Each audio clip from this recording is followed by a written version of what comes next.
ഇത്തവണ ഓണത്തിന് വളരെ എളുപ്പത്തിൽ ഉണ്ടാക്കിയെടുക്കാൻ പറ്റുന്ന എന്നാൽ നല്ല ടേസ്റ്റി ആയിട്ടുള്ള ഒരു അടിപൊളി പടവലങ്ങ കൊണ്ടുള്ള ഒരു പായസത്തിന്റെ റെസിപ്പി നോക്കിയാലോ. Welcome back dears. നമുക്ക് ആദ്യം ഒരു 1/4 കപ്പ് ചവ്വരി എടുക്കാം. അത് നന്നായിട്ട് കഴുകി വൃത്തിയാക്കിയതിന് ശേഷം കുറച്ച് വെള്ളം ഒഴിച്ച് നമുക്കൊന്ന് കുതിരാനായിട്ടൊരു സൈഡിലേക്കൊന്ന് മാറ്റി വെക്കാം.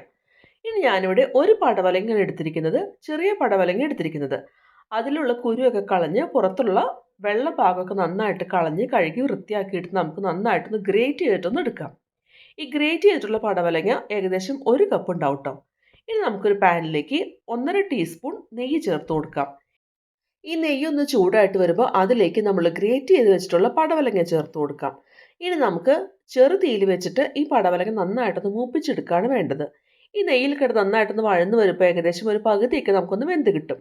ഒരു 5 മുതൽ 7 വരെ മിനിറ്റ് നമുക്കൊന്ന് വഴറ്റിയെടുക്കാം. അതിനുശേഷം നമുക്ക് അതിലേക്ക് 1 ലിറ്റർ പാല് ചേർത്ത് കൊടുക്കാം. ഇനി നമുക്കൊന്ന് മിക്സ് ചെയ്യാം. എന്നിട്ട് ഹൈ ഫ്ലെയിമിൽ വെച്ച് നമുക്കൊന്ന് തിളപ്പിച്ചെടുക്കാം.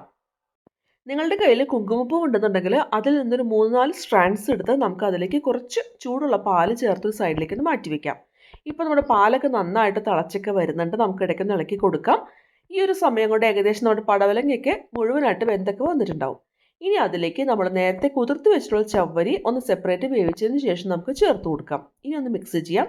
എന്നിട്ട് ഹൈ ഫ്ലെയിമിൽ വെച്ചിട്ട് 5 മുതൽ 10 മിനിറ്റ് വരെ നമുക്കൊന്ന് തിളപ്പിച്ചെടുക്കാം. ഇടയ്ക്കൊന്ന് ഇളക്കി കൊടുക്കാനായിട്ട് മറക്കരുത് കേട്ടോ. ഇത് ചെറുതായിട്ടൊന്ന് കുറുകി വരാൻ തുടങ്ങുമ്പോൾ നമുക്ക് മധുരത്തിന് വേണ്ടിയിട്ട് 1/2 കപ്പ് പഞ്ചസാരയും അതുപോലെ തന്നെ ഒരു 1/4 കപ്പ് കണ്ടൻസ് മിൽക്കുമാണ് ഞാനിപ്പോൾ ചേർത്ത് കൊടുത്തിട്ടുള്ളത്. നിങ്ങളുടെ കയ്യിൽ കണ്ടൻസ് മിൽക്ക് ഇല്ലാന്നുണ്ടെങ്കിൽ 1/2 കപ്പ് കൂടി പഞ്ചസാര ചേർത്ത് കൊടുത്താൽ മതിയാവും. ഇനി ഇതൊന്ന് മിക്സ് ചെയ്യാം. എന്നിട്ട് നമുക്കിത് ചെറുതായിട്ടൊന്ന് കുറുകി വരുന്നവരെ ഒന്ന് തിളപ്പിച്ചെടുക്കാം. ഇത് അത്യാവശ്യം ഒന്ന് കുറുകി വന്നു കഴിഞ്ഞാൽ നമ്മൾ കുതിർത്തി വെച്ചിട്ടുള്ള കുങ്കുമപ്പൂ ഇതിലേക്ക് ആ പാലോട് കൂടി ചേർത്ത് കൊടുക്കാം. കുങ്കുമപ്പൂ ഇല്ലാന്നുണ്ടെങ്കിൽ നിങ്ങൾക്ക് ഇതിന് പകരം ഏലക്ക പൊടിച്ചത് ചേർത്ത് കൊടുക്കാം. എന്നിട്ട് നമുക്ക് ഫ്ലെയിം ഓഫ് ചെയ്യാം. ഇനി നമുക്ക് കുറച്ച് നെയ്യിൽ കാഷ്നട്ട്സും അതുപോലെ കിസ്മിസും മൂപ്പിച്ചതിന് ശേഷം അത് നമുക്ക് പായസത്തിലേക്ക് ചേർത്ത് കൊടുക്കാം. ഇനി നമുക്കൊന്ന് മൂടി വെച്ച് ഒരു 5 മിനിറ്റ് ഒന്ന് വെയിറ്റ് ചെയ്യാം. ഇനി നമുക്ക് ഇളക്കി കൊടുക്കാവുന്നതാണ് കേട്ടോ.